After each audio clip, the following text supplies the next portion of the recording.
Hello students, welcome back online classes. देखो, हमने last class में बात करी थी यूवी स्पेक्ट्रोस्कोपी के बारे में। ये सारे क्वेश्चंस मुझे स्टूडेंट्स ने बोला है, इसलिए मैं क्लास ले रही हूँ आज कि वापस से सॉल्व कराए जाए। देखो, सबसे इम्पॉर्टेंट पार्ट यूवी स्पेक्ट्रोस्कोपी में जो हम पढ़ रहे हैं, तुम्हें इनकी वैल्यूज़ याद रखनी है। हमने उस दिन क्या पढ़ा था लास्ट क्लास में कि होमोसाइक्लिक सिस्टम, समचक्रीय और विषम चक्रीय हेटेरोसाइक्लिक सिस्टम। तो होमोसाइक्लिक के लिए बेस वैल्यू अपन ने क्या याद करी थी, 214, और हेटेरोसाइक्लिक के लिए बेस वैल्यू थी 253। एक मिनट, 10 मिनट, रॉन्ग गलत है ये।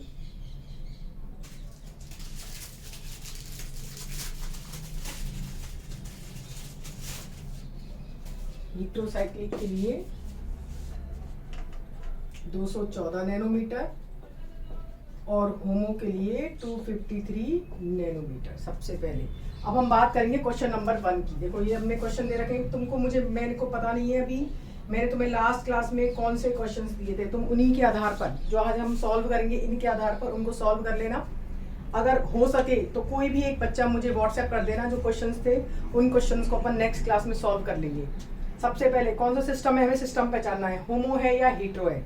देखो, अगर दोनों दो रिंग है, दोनों जो डबल बॉन्ड हैं, हमें पता है हम क्या बात कर रहे हैं, कॉन्जुगेशन की। कॉन्जुगेशन मतलब उसके लिए दो डबल बॉन्ड्स का होना जरूरी है।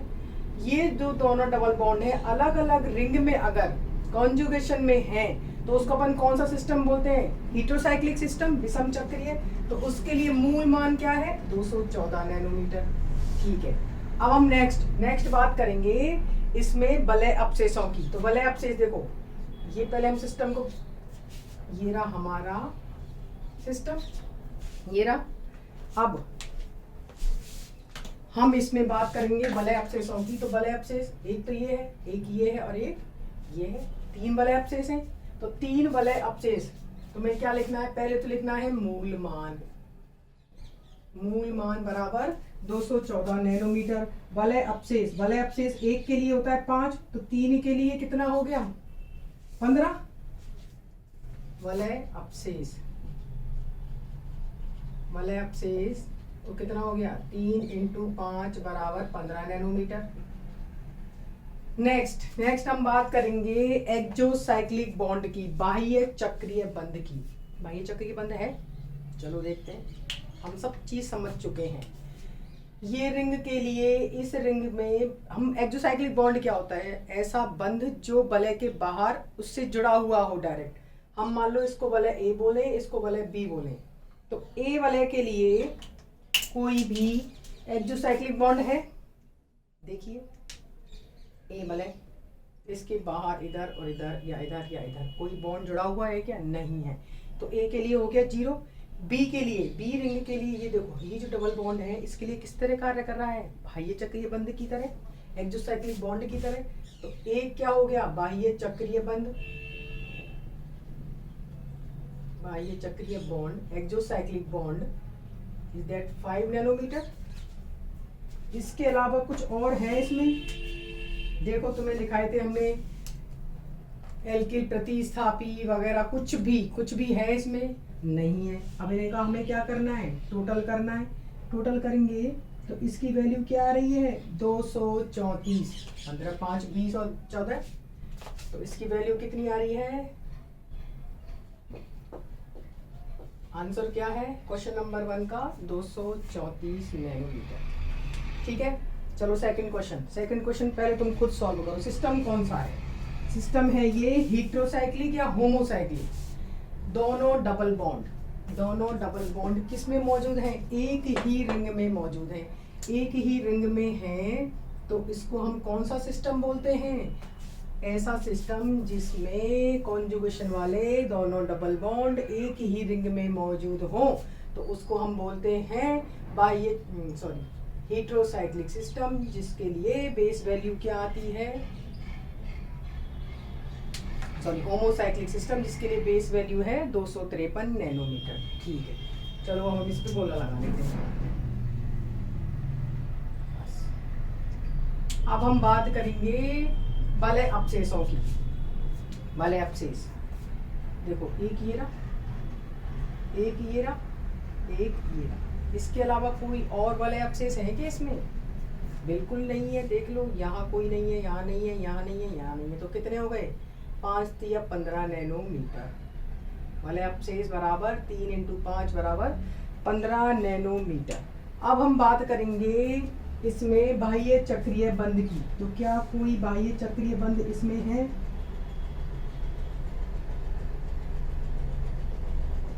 आराम से देखो तुम और बताओ। इसके लिए हम पहले ए रिंग और बी रिंग, 2 रिंग मानेंगे इनको।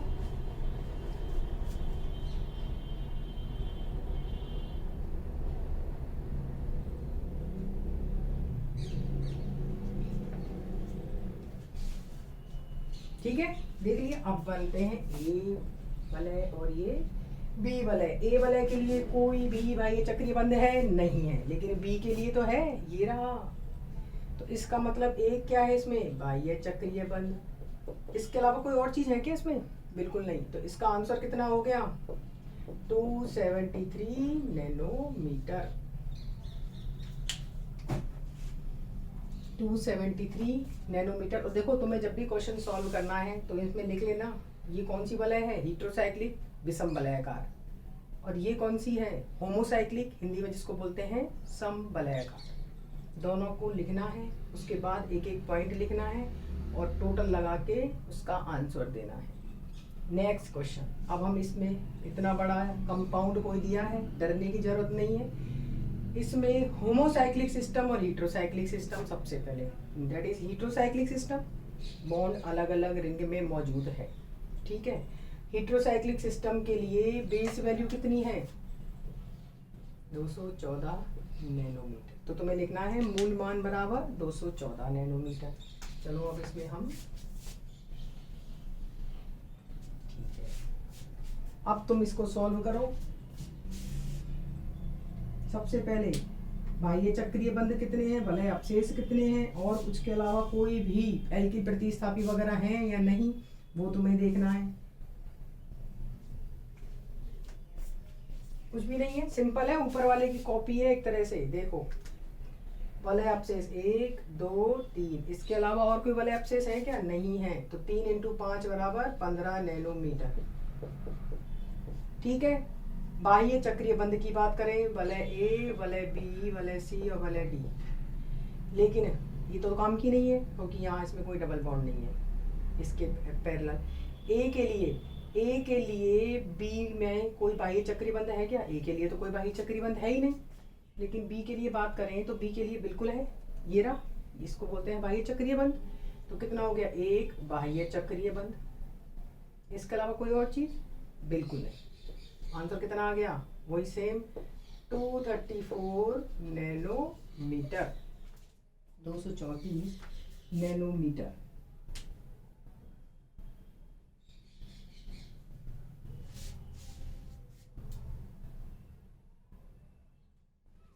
ठीक है,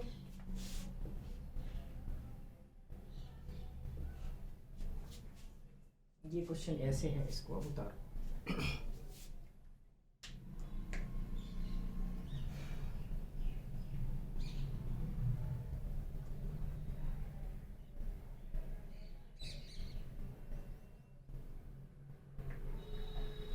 सॉल्व करो इस क्वेश्चन को, चौथे को। सिंपल है, कुछ भी नहीं है इसमें। देखो, अब तुम्हें पता है इसमें होमो सिस्टम भी है और हीट्रो भी है, क्योंकि देखो होमो ये रहा, एक ही वलय में दोनों कॉन्जुगेशन वाले बॉन्ड। दूसरा पॉइंट क्या है? दोनों वलय में बॉन्ड मौजूद है, तो इसका मतलब इसमें होमो भी है और हीट्रो भी है। अगर होमो और हीट्रो साथ में हो तो हमेशा हम कौन सा सिस्टम मानते हैं? होमोसाइक्लिक सिस्टम, समवलयाकार सिस्टम। समवलयाकार सिस्टम मानना है तो पहले हम वलय ए, वलय बी और वलय सी। तो बेस वैल्यू, मूल मान कितना हो गया? 253 नैनोमीटर। ये तो हो गया इसका मूल मान। ठीक है, अब हम बात करेंगे, देखो ये सारे डबल बॉन्ड कॉन्जुगेशन में, देख लो तो कोई दिक्कत नहीं। अब हम बात करेंगे इसमें वलय अपशेषों की, तो वलय अपशेष, सबसे पहले वलय अपशेषों की बात करें तो देखो 1 2 3 4 5, तुम देख लो अच्छे से, 5 वलय अपशेष हैं इसमें।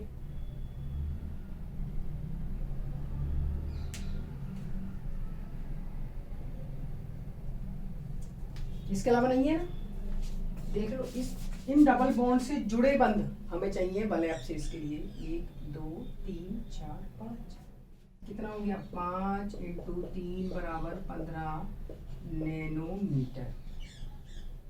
Got it.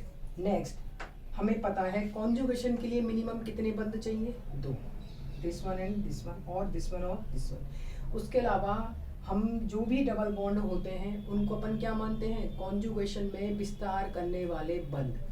ठीक है, देखो कॉन्जुगेशन यहाँ से यहाँ खत्म, तो कॉन्जुगेशन में विस्तार करने वाले बंध कितने हैं इसमें, 2, क्योंकि देखो इसमें जो कॉन्जुगेशन है कितने बंधों के बीच में है, 4 बंधों के बीच में है, 4 बंधों के बीच में है, तो इसका मतलब 2 बंध क्या हैं, एक्स्ट्रा। तो कॉन्जुगेशन का विस्तार करने वाले बंध, एक्सटेंशन इन कॉन्जुगेशन, कॉन्जुगेशन में विस्तार, दैट मीन्स कितना हो गया, 30। वैल्यू तुम्हें पता ही है, वैल्यू तुम्हें याद करनी पड़ेगी। ठीक है, नेक्स्ट है इसमें एक्सोसाइक्लिक बॉन्ड। अब तुम इसमें देख के बताओ, पहले अपना दिमाग चला के, इसमें कितने एक्सोसाइक्लिक बॉन्ड्स हैं।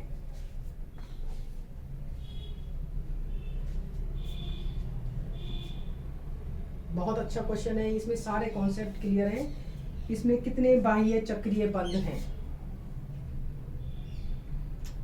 देखो वलय ए, वलय के लिए बात करें, वलय ए के लिए बिल्कुल है बाह्य चक्रीय बंध 1, ये रहा। दूसरे इनका पहला आते हैं, अभी रुको, ये देखिए पहला बाह्य चक्रीय बंध ये रहा। ठीक है, दूसरे बाह्य चक्रीय बंध की अगर बात करें तो वलय बी के लिए बात करें। ठीक है, वलय बी के लिए ए की तरफ कोई है क्या जुड़ा हुआ, नहीं है। बी की तरफ है, सी की तरफ है क्या, बिल्कुल ये रहा, एक एक्सोसाइक्लिक बॉन्ड ये रहा। नेक्स्ट एक्सोसाइक्लिक बॉन्ड कौन सा है, बी का हो गया। और सी की बात करें तो सी के लिए देखो, ये जो बॉन्ड है ये क्या एक्सोसाइक्लिक नहीं है, बिल्कुल है। एक्सोसाइक्लिक बॉन्ड मतलब मैंने तुम्हें मतलब बता दिया था कि ऐसा बंध जो बाहर की तरफ रिंग से जुड़ा हुआ हो, ऐसा डबल बॉन्ड जो बाहर की तरफ रिंग से जुड़ा हुआ हो। ये देखो, इससे डायरेक्ट ए से जुड़ा हुआ है बी वाला ये बंध, बी का सी से जुड़ा हुआ ये बंध, सी का बी से जुड़ा हुआ ये बंध, 1 2 3। इसका मतलब कितने बाह्य चक्रीय बंध हैं इसमें, एक्सोसाइक्लिक बॉन्ड कितने हैं, 3 इंटू 15 नैनोमीटर। कितने बाह्य चक्रीय बंध हैं इसमें, 3 इंटू 5 इंटू बराबर 15 नैनोमीटर। टोटल कर दो बस, इसके अलावा कुछ है ही नहीं। देखो उसके अलावा हम एल्किल प्रतिस्थापी लेते हैं, एल्किल प्रतिस्थापी या हेलोजन या कोई भी हमने क्रियात्मक समूह लिखे थे वो प्रतिस्थापी, यहाँ कोई भी नहीं है। तो इसका मतलब हमने सारी पॉइंट्स ले लिए। अब इनको तुम्हें क्या कर देना है, टोटल करो, कितना आ रहा है इसका वैल्यू, इसका वैल्यू आ रहा है 15 5 20 और 80, 353 नैनोमीटर।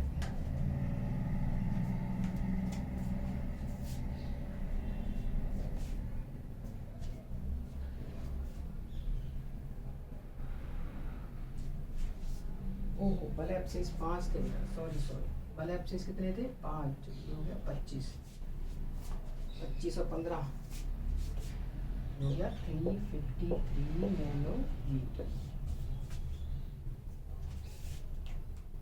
5 ही का है, 1 2 3 4 5। देखो ये क्वेश्चन बहुत इंपॉर्टेंट है, एक्चुअली एग्जाम में पूछे जाते हैं। वापिस से सुन लो तुम्हें। सबसे पहले हमें सिस्टम पहचानना है, होमोसाइक्लिक है या हीटेरोसाइक्लिक है। होमोसाइक्लिक मतलब एक ही वलय में दोनों डबल बॉन्ड, हीटेरोसाइक्लिक मतलब 2 रिंग्स में डबल बॉन्ड, मतलब कॉन्जुगेशन। ये तो हीटेरोसाइक्लिक सिस्टम, ये होमोसाइक्लिक सिस्टम। लेकिन अगर क्वेश्चन आता है ऐसा इस तरीके का जहाँ पे होमोसाइक्लिक और हीटेरोसाइक्लिक दोनों प्रकार के सिस्टम मौजूद हैं, तो तुम्हें कौन सा सिस्टम लेना है, होमोसाइक्लिक सिस्टम। हो गया। अब नेक्स्ट पॉइंट आता है, इसमें हमें पहचानना है वलय अपशेषों को। देखो वाला एब्सेस मतलब जो कॉन्जुगेशन हो रहा है, जो कॉन्जुगेशन जितने बंधों के बीच में हो रहा है उनसे जुड़े हुए सिंगल बॉन्ड, रिंग के सिंगल बॉन्ड। जैसे हमने इसमें देखो डब्बा बना लेना है ऐसे ही। अब इसमें कॉन्जुगेशन यहाँ से शुरू है इस कार्बन से और इस कार्बन पे ख़त्म है।